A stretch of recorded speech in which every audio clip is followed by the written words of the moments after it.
नमस्कार दर्शकों, खबरों की खबर कार्यक्रम में आप सभी का स्वागत है। आज की स्पेशल रिपोर्ट में 2-3 मुख्य बिंदुओं पर पड़ताल करेंगे। पहला है बॉलीवुड, दूसरा है बाबाओं की पड़ताल, तीसरा रहेगा आखिर बलात्कार जैसी घटनाओं को कैसे रोका जा सकता है। आज आप देखेंगे कि आखिर लोग बॉलीवुड की हस्तियों पर इतना फिदा क्यों हैं? क्या उन्हें उनकी असलियत नहीं मालूम? आखिर क्यों आज बॉलीवुड की बड़ी बड़ी हस्तियों के खिलाफ कार्रवाई हो रही है? आखिर क्यों आज बॉलीवुड के सितारे बन बैठे हैं देश की बिकाऊ मीडिया का एक विशेष न्यूज आइकन।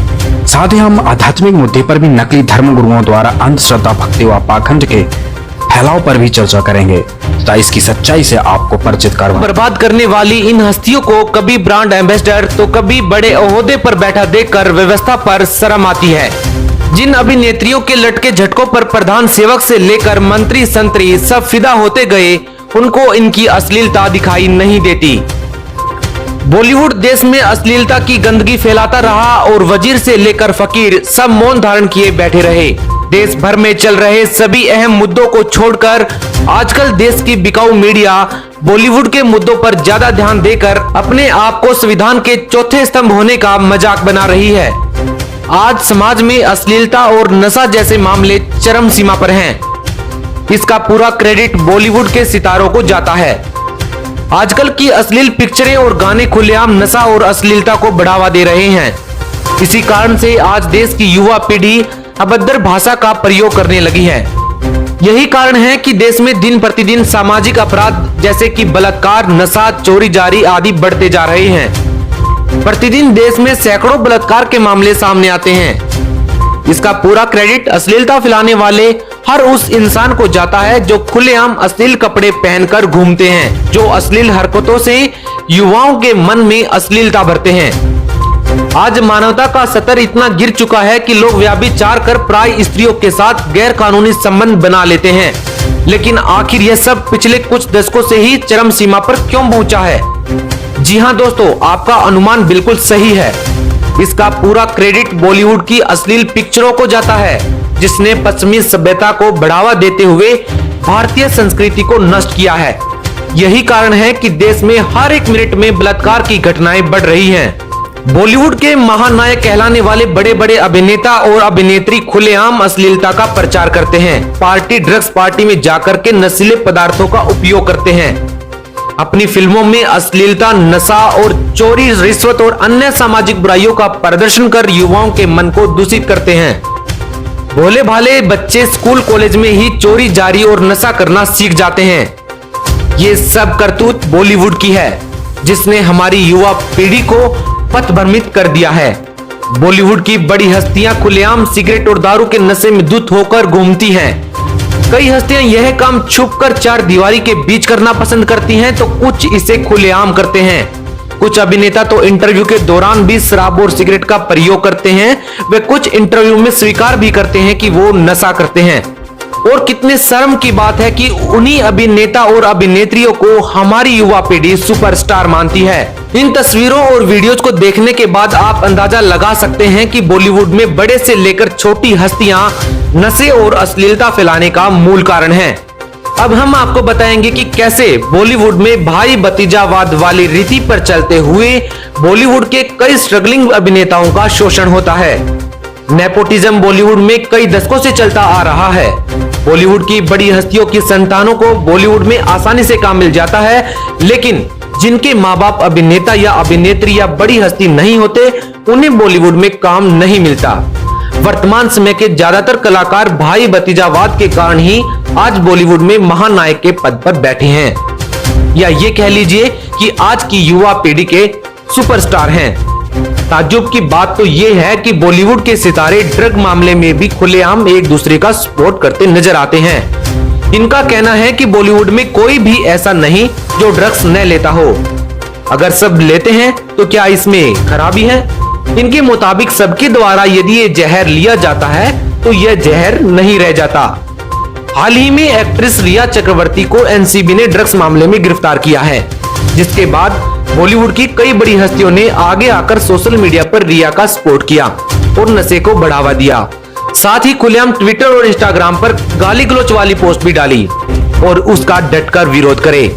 साथ ही बॉलीवुड के द्वारा हो रहे काले कारनामों को नियंत्रित करने के लिए सेंसर बोर्ड को अश्लीलता भरे गाने व पिक्चर को मंजूरी देने से इनकार कर देना चाहिए, क्योंकि मनोरंजन के नाम पर ये हमारे देश की संस्कृति और सभ्यता के साथ खिलवाड़ कर रहे हैं। सरकार, प्रशासन, सेंसर बोर्ड से हमारा सवाल है कि आज देश में महिलाओं से छेड़छाड़ व बलात्कार के मामले सामने आ रहे हैं। क्या अश्लीलता को जड़ से खत्म कर देश की महिलाओं की सुरक्षा को सुनिश्चित करना सरकार का कार्य नहीं है? क्या कर रही हैं देश की प्रतिष्ठित हस्तियां, और क्या अश्लीलता और नशे को बढ़ावा देना ही हमारे देश की संस्कृति है? आखिर क्या कर रहे हैं देश के राजनेता? क्या बॉलीवुड का समर्थन देकर वो भी इन्हीं की तरह और ऐसे ही कार्य करते हैं? सवाल बहुत से हैं दोस्तों। और आखिर क्या कर रही है सेंसर बोर्ड, जो इन अश्लील गानों और पिक्चरों को मंजूरी देती है? क्या मीडिया का जमीर मर चुका है? आखिर क्यों खुलेआम नशे और अश्लीलता का विरोध न करके इनके खिलाफ जागरूकता क्यों नहीं फैलाई जाती? आखिर क्यों अश्लीलता और नशे के बारे में जब कोई सवाल उठाने का नंबर आता है तो मीडिया चुप हो जाती है? किसी भी गैंग रेप या रेप के मामले में बड़ी बड़ी बातें करने वाली देश की मीडिया को उस समय सांप क्यों सूंघ जाता है जब ये बॉलीवुड वाले खुलेआम देश में नशे और अश्लीलता का प्रचार करते हैं, जिस समय ये बॉलीवुड के अभिनेता या अभिनेत्रियों को सुपरस्टार या देश का आइकॉन मानते हैं। उस समय उनको ये बात समझ में क्यों नहीं आती कि देश में अश्लीलता और नशे का प्रचार इन्हीं अभिनेता और अभिनेत्रियों के द्वारा ही किया जाता है। खैर, 100 बातों की एक बात यह है कि बॉलीवुड से देश को कोई लाभ नहीं है, बल्कि हानि ही हानि है, नुकसान ही नुकसान है। परम संत रामपाल जी महाराज अश्लीलता, नशा, भेदभाव, व्याभिचार, दुराचार, भ्रष्टाचार जैसी सामाजिक बुराइयों का विरोध कर एक बेहतर समाज बनाने का कार्य कर रहे हैं। उनके करोड़ों अनुयायी ना कोई नशा करते हैं और न ही कोई अश्लील फिल्म या गाने सुनते हैं, बल्कि उनका डटकर विरोध करते हैं। संत रामपाल जी महाराज के अनुयायियों के द्वारा कई बार ट्विटर पर नशा मुक्ति, दहेज मुक्ति और अश्लीलता के खिलाफ कई बार टैग चलाए गए, जो कि अक्सर टॉप 10 में ट्रेंड करते हैं। आज देश में चारों तरफ बलात्कार पर सरकार और प्रशासन से सवाल किए जा रहे हैं। उनके झूठ और असंवेदनहीनता को उजागर किया जा रहा है। जनता आग बबूला है, आक्रोश में है। अभी हाल ही में उत्तर प्रदेश के हाथरस में एक 19 साल की दलित लड़की के साथ रेप हुआ। फिर उसकी शिकायत कई दिनों तक पुलिस के द्वारा दर्ज नहीं की गई और 29 सितंबर को दिल्ली स्थित सफदरजंग अस्पताल में उस लड़की ने मौत से लड़ते लड़ते दम तोड़ दिया। प्रशासन ने बिना परिजनों की सहमति से जबरन रात को 2:30 बजे गांव में अंतिम संस्कार कर दिया और अंतिम संस्कार भी हिंदू रीति रिवाजों के साथ नहीं हुआ और सब पर पेट्रोल और मिट्टी का तेल छिड़ककर सब जलाया गया, जो कि बहुत ज्यादा निंदनीय है। इन सभी घटनाओं से सरकार प्रशासन पर सवाल तो उठते ही हैं और उठाने भी चाहिए, लेकिन हमें मूल बात पर भी ध्यान देना चाहिए कि आखिर समाज में रेप जैसी घटनाएं कैसे बढ़ती चली जा रही हैं। जबकि 16 दिसंबर 2012 दिल्ली में निर्भया कांड होने के बाद देश की संसद और पूरे समाज ने एकजुट खड़े होकर कड़े कानून की मांग की, जिसको स्वीकारा गया और एक कड़ा कानून बना। लेकिन फिर भी बीते 8 साल में भी बलात्कारों की घटनाएं कम होती नजर नहीं आ रही हैं, बल्कि दिन ब दिन और हर पल हर सेकंड यह घटनाएं बढ़ती जा रही हैं और महिलाओं की इज्जत और उनके सम्मान से खेला जा रहा है और प्रशासन के द्वारा, पुलिस के द्वारा भी वही रवैया अपनाया जा रहा है जो पहले भी देश में अपनाया जाता रहा है। आइए अब बात करते हैं देश के सबसे अहम मुद्दों में से एक हाथरस रेप केस की। यह देश के लिए बहुत ही शर्मनाक बात है कि देश की बेटी का सामूहिक बलात्कार हुआ। 15 दिन हो जाते हैं, फिर मुद्दा मीडिया में हाईलाइट होता है और फिर शुरू होती है सियासत। इस खबर के 2 पहलू हैं। एक, जिसमें दावा किया जा रहा है कि उत्तर प्रदेश के हाथरस की बेटी के साथ बहुत ही बर्बरता से सामूहिक दुष्कर्म हुआ, जिसमें यह दावा किया है कि पीड़िता की जीभ को आघात पहुंचाया गया है। पीड़िता के शारीरिक अंगों को भी बर्बरता पूर्वक क्षतिग्रस्त किया गया है। वहीं इसका दूसरा पहलू यह है कि डॉक्टर द्वारा पोस्टमार्टम रिपोर्ट में यह दावा हुआ है कि पीड़िता के साथ दुष्कर्म नहीं हुआ और न ही उनकी जीभ काटी गई।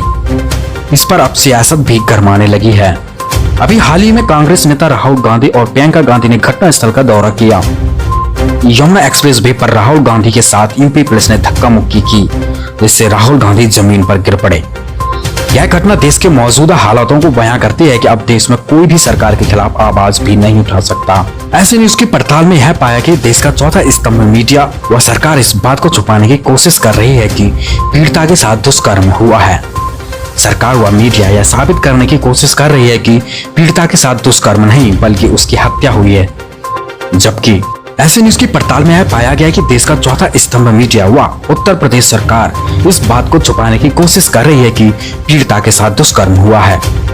इस घटना से उत्तर प्रदेश की कानून व्यवस्था पर भी सवाल उठना लाजमी है। हम देश की मोदी सरकार व प्रदेश की योगी सरकार से पूछना चाहते हैं कि आखिर देश से सामाजिक अपराध कब समाप्त होंगे।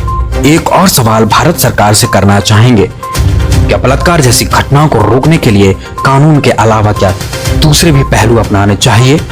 क्या इनको आध्यात्मिक बल पर इस घटनाओं को रोकने के लिए आगे कदम बढ़ाना चाहिए? आज हमने अपने विशेष पड़ताल में सामाजिक मुद्दे और आध्यात्मिक मुद्दे से विस्तार से बात की।